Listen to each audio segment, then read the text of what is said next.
If you have a lean-to for your building, lay that out as well, as was done for the main portals.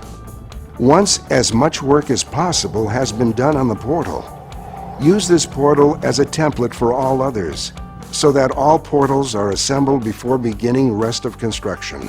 Note that portals will need to be disassembled into major components, the columns and rafters, before continuing construction.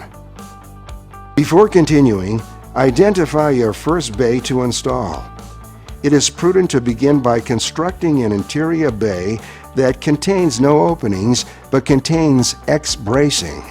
This will give you a solid starting point from which all further construction can proceed.